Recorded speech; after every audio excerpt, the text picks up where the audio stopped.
little things and learn. So that has been a plus for me in the RV lifestyle, is having that opportunity to slow down and enjoy the little things. This is so cool. So much history. Hey everyone. Welcome to this week's episode of ORT. ORT. We are currently walking in beautiful Colorado.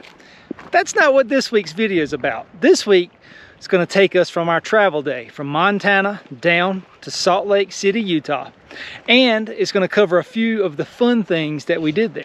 And stay tuned to the end of the video. We have a fun surprise to announce. Something really exciting. You're not going to want to miss it, so be sure to stick around to the end. We're also going to talk about a fun topic this week. What if you get to a place and you don't like it? So it's going to be fun. It's going to be a fun video. Let's get into it. It's a travel day.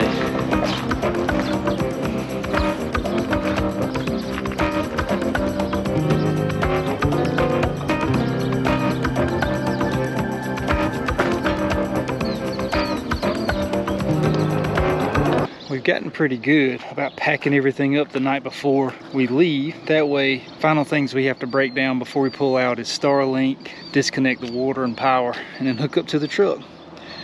We are excited.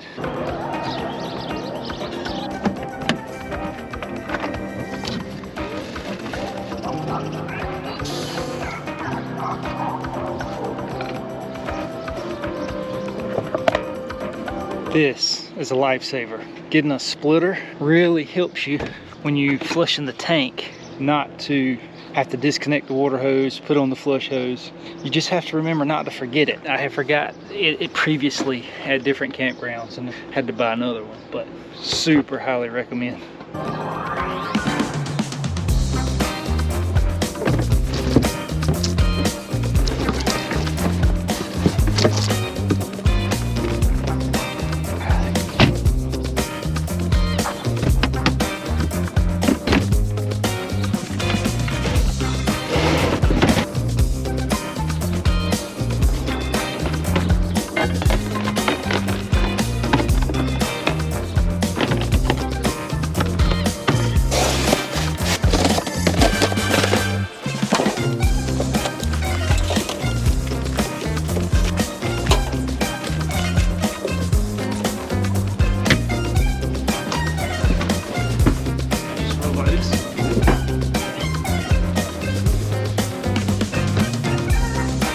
That's something we always do. My kid has Legos. The box is right back there. There's always Legos somewhere. And even when you think you've got them all, running a broom or some sort of sweeper under, and even food crumbs. And even food crumbs, yeah. Like you can see, we have vacuumed, but like just that little bit right there, getting caught in that slide can damage your floor as that slide's coming in. So always, always, always sweep under that slide.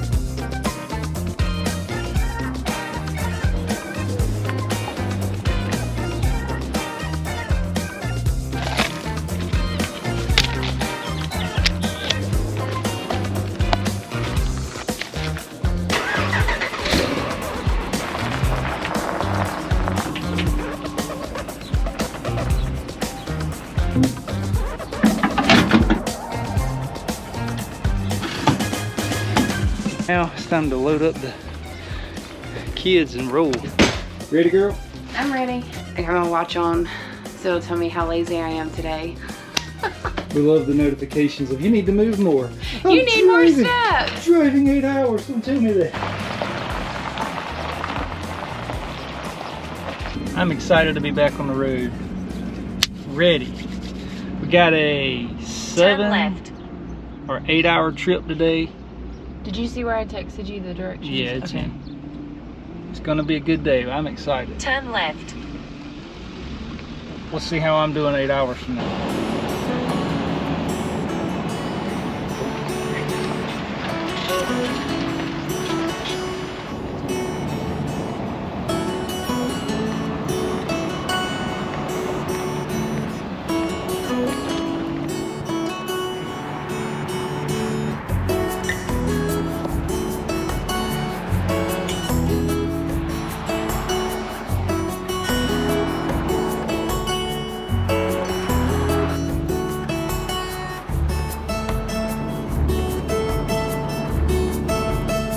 just get started and we're already stopping for McDonald's. I'll tell you what, one thing that really kicked in here at the end of our stay was wildfire smoke from Canada. It's been clear. We've been able to see all the mountains. We've been able to see, you know, all the views. We went to Glacier, everything was great. Right here, right before we leave, we noticed yesterday it started getting hazy, and today it's hard to see some of the mountains on the skyline, and like the air is thick. You can sort of feel that smoke just in your throat, and it's like, it's terrible. But I'm glad we're heading out of here today.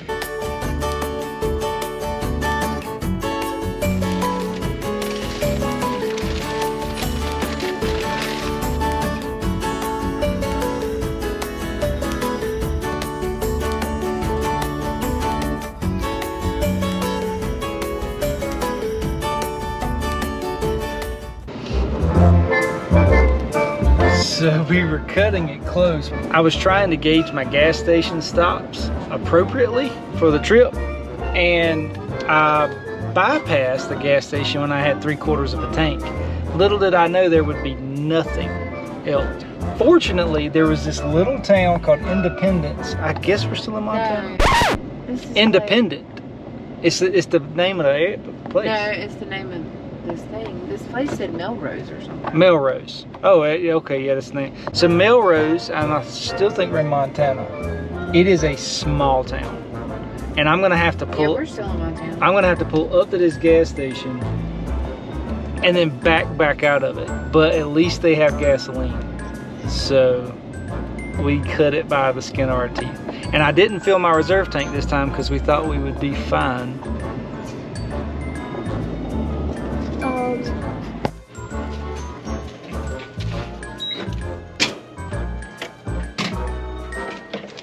Gas is almost $5 a gallon here.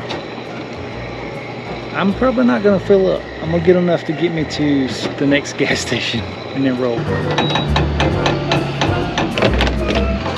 Just enough to get us there.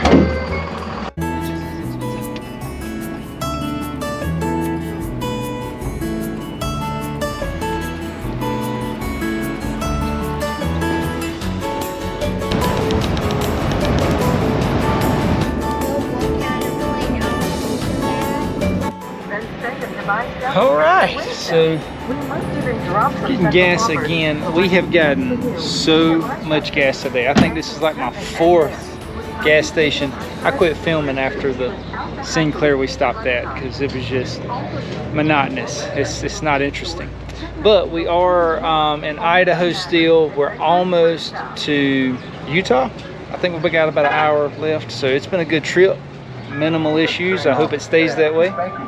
Beautiful day. It's a little hot. Unload to go. Got it, boss. Now we ride. All right. Had to get back on the road.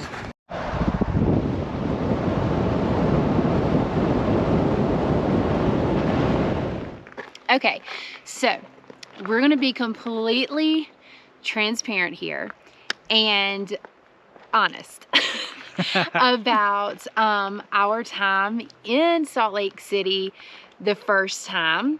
We didn't do a lot of videos during that time, and we had videos, but we didn't do any videos about anything we did, and that is because we learned a few lessons about what to do or how to handle if you arrive in a location or a campground and it's less desirable than you were thinking. And we've all been there, right? You plan. So like maybe you're an RVer that goes for the weekend warrior trip or the 1 week trip. And so you've planned all year, you've got your destination, and you arrive.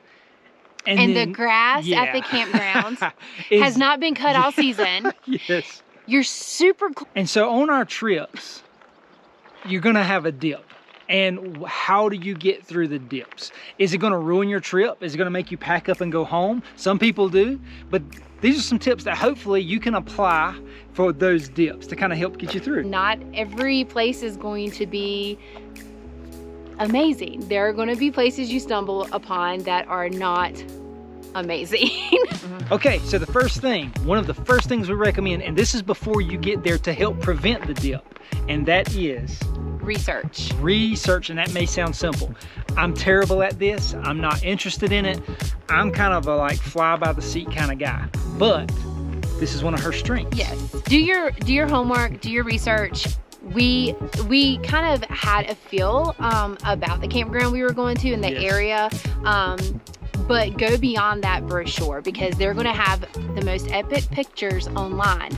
So when we got there, I actually went onto RV Life, and so many of the reviews were bad and were saying the things that we were seeing. I was like, well, if I would have just thought to go and look at reviews somewhere besides the website of the campground, we would have had a better understanding of what we were going to.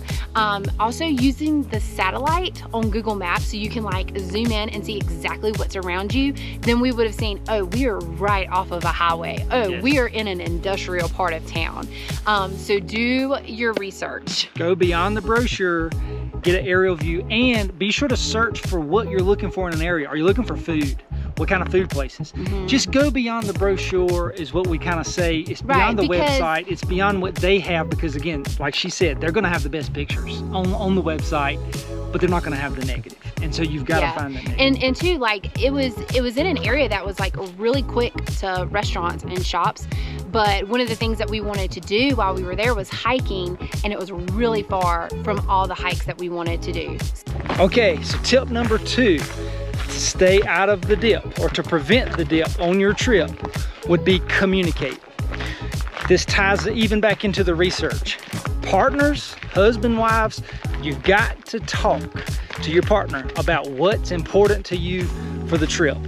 If it's, hey, I want to find places that are really good to eat, be sure you communicate that when they're researching. If there's a place you want to see, research it. Mandy, for the most part, planned the trip around different national parks this time around. She planned it for different things that the kids would like. She even included things for me because I voiced, hey, I'm an archery guy. I want to find some archery events, and we did that. So our number 2 tip to prevent the dip is communicate. So that goes into our second time coming to Salt Lake is we communicated, okay, this is what we didn't like last time, so let's try to make some things a little bit different this time. And you know, it worked out a lot better the second time. And it ties into playing into each other's strengths, right? So because she's the better researcher, I have to communicate in order for her strength and research to be what we need. Otherwise, she's going to find all the things she wants and maybe the boys won't, but maybe she's not a mind reader and doesn't know what I want. And so that's tip number 2, to stay out of the dip. So now we're going to go back into our trip. We've landed in Utah. This is some fun footage where we went and checked out the Golden Spike National Park, as well as a crater that was in Midway, Utah.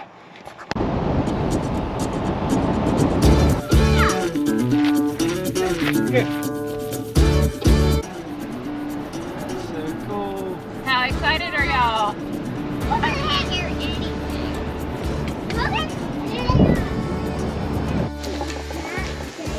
So as you can see, we are out here at the Golden Spike Historic National Park. There it is, the Golden Spike National Park. And so this is where essentially your East Coast Railroad, West Coast Railroad joined. This is where they connected. And these are replicas of the trains that they had at the time. And this sort of replicates the signing. This is so cool. It's out here in Utah, and it's about an hour from Salt Lake City. And the boys are having a blast. So we are learning a ton of history. Dad, let's go. There's lots of train books, Dad. Awesome. Oh, there's the trains. Yeah, but Oh man, look, they got the Golden Spike, dude. This is so cool. To see the history on how they laid tracks and different things, absolutely fascinating. If you are any sort of a train person or history buff at all, this is a highly recommend this stop if you're ever in Utah. picture of President Lincoln. Yeah, it's a picture of President Lincoln. The guy who they found food.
What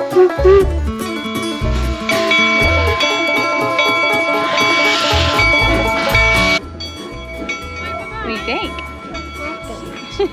You like it? Yeah, I like it.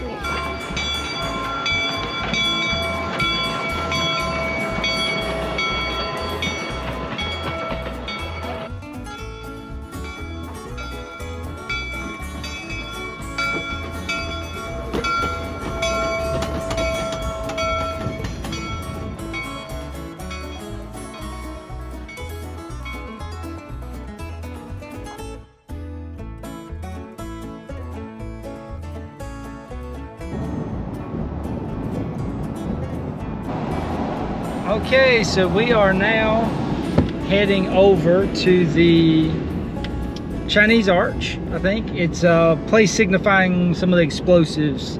They were busting through rocks, things like that. I did not know Utah looked like this in certain areas. Not this part of Utah. I mean, it's like it's out of a Western movie. Like, we are in northern Utah. Like, you would think, and like when I look at it, I'm like, oh, this is like exactly what I imagine Westerns and like that kind of landscape. But like I said, we're like at the Salt Lake. So normally, like, you think southern Utah and Arizona and New Mexico, but this is like, it's like we've went completely somewhere new and different. It's so cool. Yeah, and what like a significant thing that took place here, like an accomplishment, because connecting the Pacific and the Atlantic, essentially, right, for railroad was monumental for industry and getting people across the country. Today we could just jump in our truck in an RV and go across, but they didn't have that option back then. And I don't know, this place surprised me. Like, it's a lot cooler. It's not huge, it's very small. Yeah, I mean, you can do it in an afternoon. Really, the best thing to do is look on their website and figure out when the trains are moving. And try not to come out here when it's 101 degrees. Yeah. It is hot. Yeah, it's 101 degrees today for a high, so it's hot. We would basically run outside, watch the first train move, run inside, cool off, come back out. So, you know, that's a little bit of inconvenience. This was our only day to come. But you can do this in the afternoon, but I highly recommend, if you're ever in the Salt Lake area, to take the time to come out and check this piece of history out. This was where the railroad was before it got tore up. So Yeah. there's the east one and then there's the west one. Yeah, I think that as well. So we're riding essentially where the train tracks were.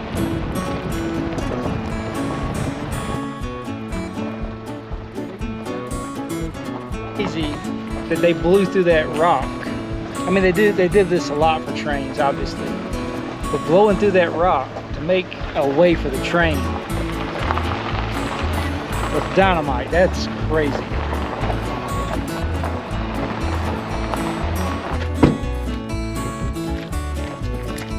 This is cool. This is called the Chinese Arch. So this was named in remembrance of the Chinese for their strength and stamina, and they're part of the Transcontinental Railroad.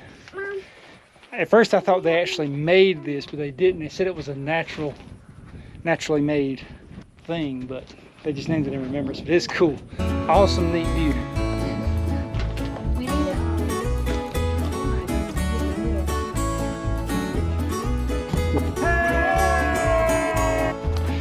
You know, I'm finding the older I get, the more this type of stuff intrigues me, which is kind of funny. I think it's a natural progression anyway. Yeah. But when you're in your 20s, it's like, you don't even notice it, right? It's yeah, like, so 20s, you just walk right by it. and then your 30s, you're like, oh, you notice it, you know, Yeah, that's nice. And then in your 40s, you're like, okay. And you like keep going. And then in your 50s, you're like, come look, come look. Okay, I'm not the 40s yet, but I have the 40s mindset on this stuff. And I think RVing sort of has naturally progressed that out of me, because it sort of gives you the opportunity. We're always in a rush today. We're always in a rush to get from point A to point B. It's always about a quick hotel stay, a quick week off, quick, you know.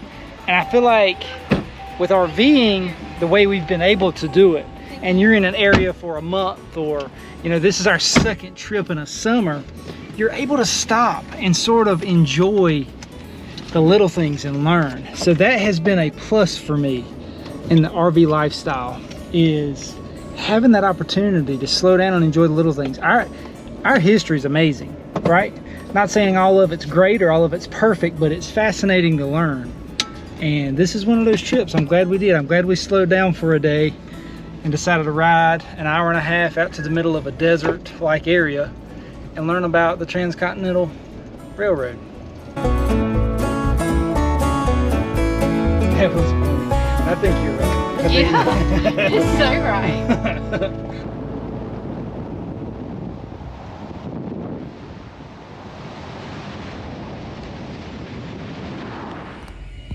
We are doing something very cool today. We are going swimming in a crater.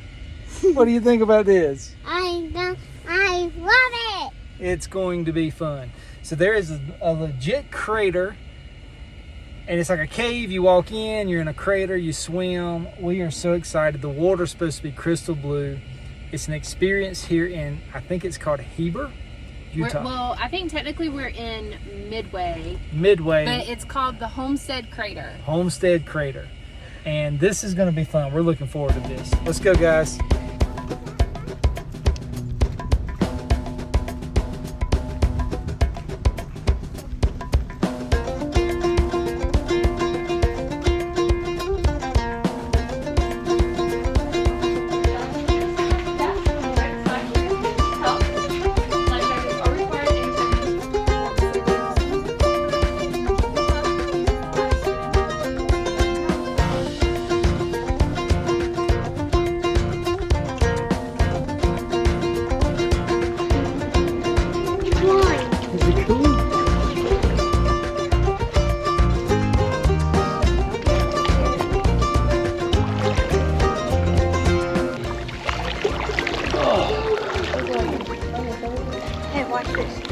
They said this was like 65 feet deep.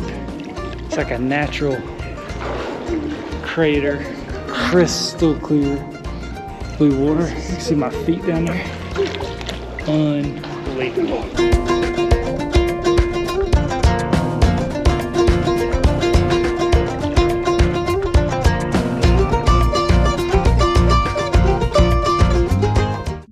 Okay, so our next tip.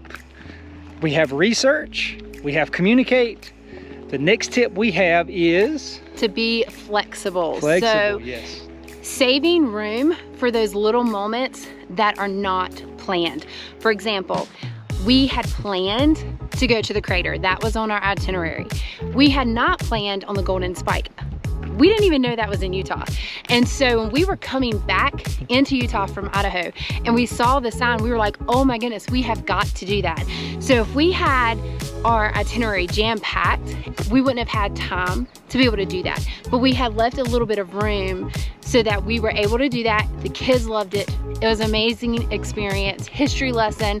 So just be flexible and leave space for spontaneous moments. And don't be afraid to change your plans. If you get there to your area, wherever that may be, and maybe the weather's bad, or maybe things just haven't turned out the way you thought, be flexible, stay on the high of enjoying the trip, and let each person enjoy the trip, and just go and be flexible. Change of plans happens. Maybe you got a flat tire. We've certainly had our fair share of those.